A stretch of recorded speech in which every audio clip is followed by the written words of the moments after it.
2008 13వ తేదీ మే రాజస్థాన్ రాజధాని జైపూర్‌లో ఒక సాధారణ రోజు సాయంత్రం 7:10 సమయంలో నగరంలోని రద్దీగా ఉండే ప్రాంతాల్లో అకస్మాత్తుగా ఒకటి తర్వాత ఒకటిగా 9 బాంబు పేలుళ్లు సంభవించాయి. ఈ పేలుళ్లు కేవలం 15 నిమిషాల వ్యవధిలో జరిగాయి. జైపూర్ నగరాన్ని భయాందోళనలో ముంచెత్తాయి. ఈ దాడుల్లో 63 మంది అమాయక ప్రజలు మరణించారు మరియు 216 మందికి పైగా గాయపడ్డారు. ఈ ఘటన భారతదేశంలో ఉగ్రవాద దాడుల చరిత్రలో ఒక మర్చిపోలేని గాయంగా మిగిలిపోయింది. జైపూర్ రాజస్థాన్ రాష్ట్రంలోని ఒక చారిత్రాత్మక నగరం.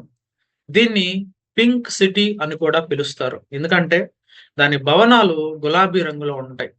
1727లో మహారాజా సవాయ్ జై సింగ్ టూ చేత స్థాపించబడిన ఈ నగరం భారతదేశంలో అత్యంత ప్రసిద్ధ పర్యాటక కేంద్రాల్లో ఒకటి. హవా మహల్, జంతర్ మంతర్ మరియు సిటీ ప్యాలెస్ వంటి చారిత్రాత్మక స్థలాలు ఈ నగరానికి కీర్తి తెచ్చాయి. అలాంటి ఒక ప్రశాంతమైన నగరంలో ఇలాంటి ఉగ్రవాద దాడి జరగడం దేశవ్యాప్తంగా షాక్‌ని సృష్టించింది.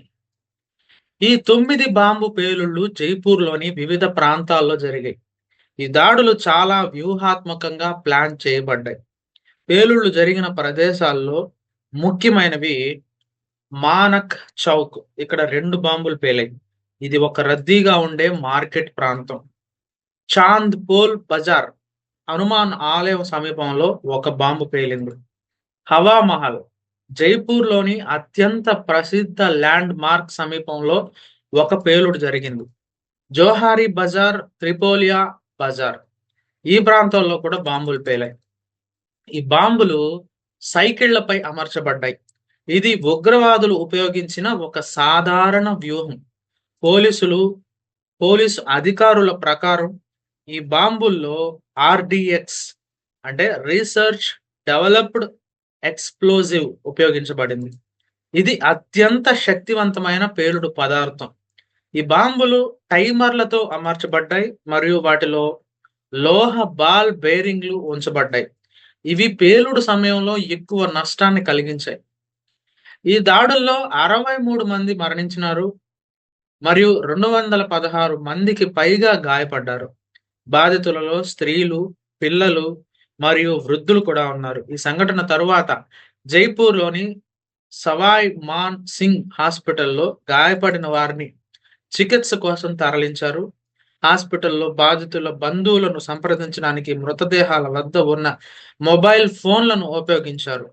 ఇది ఈ ఘటన యొక్క విషాదతను మరింత స్పష్టం చేసింది. ఈ దాడి తర్వాత జైపూర్‌లో కర్ఫ్యూ విధించబడింది. రాజస్థాన్ ప్రభుత్వం అన్ని పోలీస్ యూనిట్లను అప్రమత్తం చేసింది. భారత ప్రభుత్వం నేషనల్ సెక్యూరిటీ గార్డ్ ఎన్ఎస్జి మరియు ర్యాపిడ్ యాక్షన్ ఫోర్స్ ఆర్ఏఎఫ్ యొక్క 400 మంది సభ్యులను జైపూర్‌కు పంపింది. ఈ ఘటన తర్వాత దేశవ్యాప్తంగా ఢిల్లీ, ముంబై, చెన్నై వంటి ప్రధాన నగరాల్లో హై అలర్ట్ ప్రకటించబడింది. ఈ దాడి బాధ్యతను ఇండియన్ ముజాహిదీన్ అనే ఉగ్రవాద సంస్థ స్వీకరించింది. ఈ సంస్థ గతంలో భారతదేశంలో జరిగిన ఇతర ఉగ్రవాద దాడులకు కూడా బాధ్యత వహించింది. దాడి తర్వాత ఇండియన్ ముజాహిద్దీన్ ఒక ఈమెయిల్‌ని ఆజ్ తక్ వంటి మీడియా సంస్థలకి పంపించింది. దీనిలో వారు ఈ దాడిని తామే చేసినట్లు పేర్కొన్నారు. ఈ ఈమెయిల్‌లో ఒక వీడియో కూడా ఉంది. ఇందులో బాంబులతో కూడిన సైకిళ్లు చూపించబడ్డాయి. ఈ సైకిల్‌లో ఒకటి చోటీ చౌపడ్ పేలుడులో ఉపయోగించిన సైకిల్‌తో సరిపోలిన సీరియల్ నంబర్‌ను కలిగి ఉంది. ఈ ఈమెయిల్‌లో ఇండియన్ ముజాహిద్దీన్ భారతదేశంపై ఓపెన్ వార్ ప్రకటించింది మరియు భారతదేశం, అమెరికా మరియు యునైటెడ్ కింగ్‌డమ్‌కు మద్దతు ఇవ్వడాన్ని ఆపాలని హెచ్చరించింది. అయితే రాజస్థాన్ ముఖ్యమంత్రి వసుంధరా రాజే ఈ ఈమెయిల్ దర్యాప్తు సంస్థలను తప్పుదారి పట్టించే ఉద్దేశంతో పంపబడి ఉండొచ్చని సూచించారు. పోలీస్ దర్యాప్తుల్లో ఈ బాంబు పేలుళ్లు హైదరాబాద్ మరియు వారణాసిలో జరిగిన ఇతర దాడులతో సమానతలను కలిగి ఉన్నట్లు తెలిపింది. ఈ దాడుల్లో బంగ్లాదేశ్‌కు చెందిన హర్కత్ ఉల్ జిహాద్ అల్ ఇస్లామీ మరియు పాకిస్తాన్‌కు చెందిన లష్కరే తోయిబా వంటి ఉగ్రవాద సంస్థల ప్రమేయం ఉండవచ్చని అనుమానించబడింది. రాజస్థాన్ పోలీసులు నలుగురు వ్యక్తులని అదుపులోకి తీసుకుని ప్రశ్నించారు మరియు ఈ దాడికి సంబంధించిన కొన్ని కీలక సాక్ష్యాలను సేకరించారు.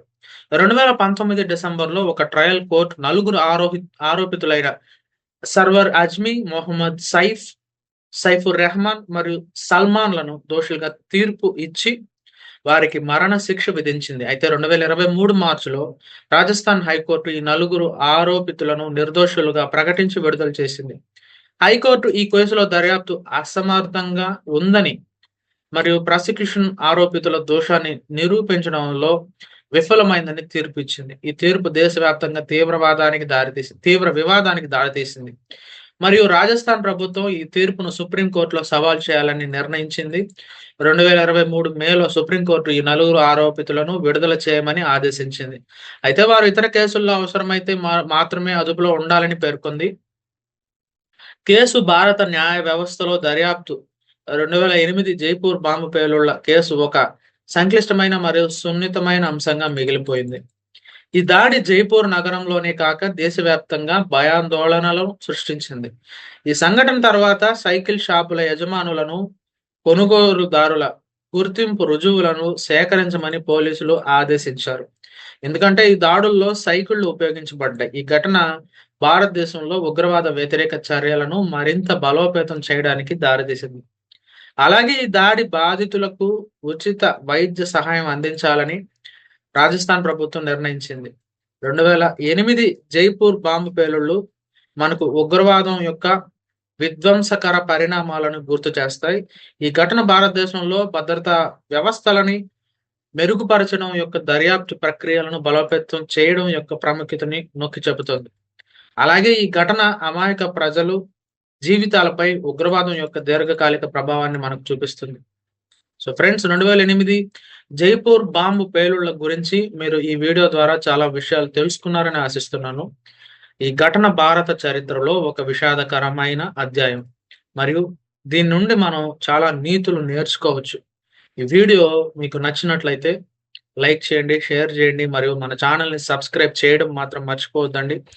మీ కమెంట్స్లో ఈ ఘటన గురించి మీ అభిప్రాయాన్ని తెలియజేయండి. మరో ఆసక్తికరమైన వీడియోతో మళ్ళీ కలుద్దాం. అప్పటి వరకు టేక్ కేర్. Bye bye.